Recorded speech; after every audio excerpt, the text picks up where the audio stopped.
The final clash between the heroes and the Demon King had come to an end, and the skies finally cleared. In the United States, the weather was bright and peaceful, though strong winds still swept through the cities.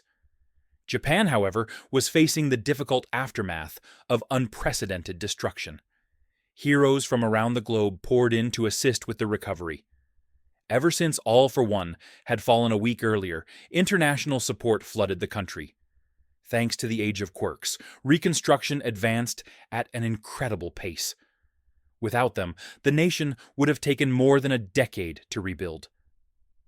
At the hospital, Bakugo's family received devastating news. The doctors had managed to save his right arm, but they couldn't restore its function. It wouldn't need to be amputated, yet it was nearly useless in combat.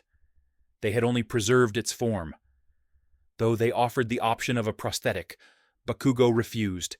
His quirk originated at the palms. His parents were crushed, but Bakugo immediately declared he would recover no matter what. The medical staff warned him that pushing too hard could cost him the arm entirely. Meanwhile, Midoriya finally awoke after several days of unconsciousness. All Might gently explained the condition of the two students. One had suffered a broken neck and paralysis. The other had his arms shattered beyond normal repair. Midoriya was fortunate. Feeling was slowly returning to his limbs.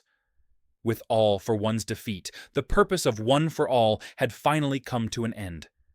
Midoriya could feel the power slipping away, leaving behind only a faint spark. Bakugo suddenly barged into the room. After hearing the explanation, he immediately asked whether Midoriya would become quirkless again. Midoriya smiled and admitted it openly. He was born without power, so returning to that state didn't fill him with regret. To him, his journey with One for All had been a precious dream. Bakugo broke down, realizing their long-running rivalry was over. He had pushed himself so hard just to surpass Midoriya, believing they'd keep striving side by side forever. Midoriya began crying as well, assuring him that a tiny ember of power still remained inside him. All Might praised how far they had both come, and how their rivalry had inspired countless others. Months later, the graduation ceremony arrived. The principal personally handed out each diploma. The atmosphere was cheerful. President Mike hosted the event with his usual energy, turning it into something closer to a festival.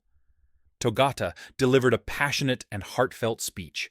The losses had been overwhelming, he said, but the fact they had climbed back to zero was already an achievement worth celebrating.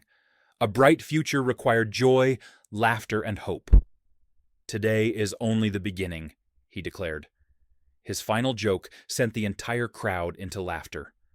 Back in class, 2A, Aizawa remained their homeroom teacher, instead of being replaced. The class erupted in cheers. Bakugo, though still far from fully healed, attended because the day was important. Then Aoyama entered and revealed that he was leaving the school.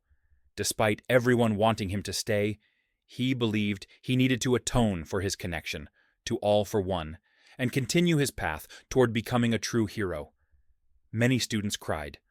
To lighten the atmosphere, he joked about upgrading his laser and introduced their new classmate, Shinsu. The class immediately welcomed him in.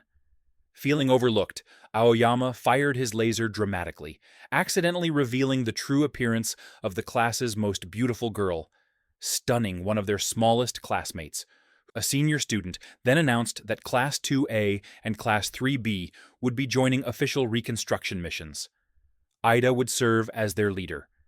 Besides rebuilding, they would patrol the country and support police forces dealing with lingering crime in the wake of the war. With the symbol of peace gone, chaos still simmered beneath the surface.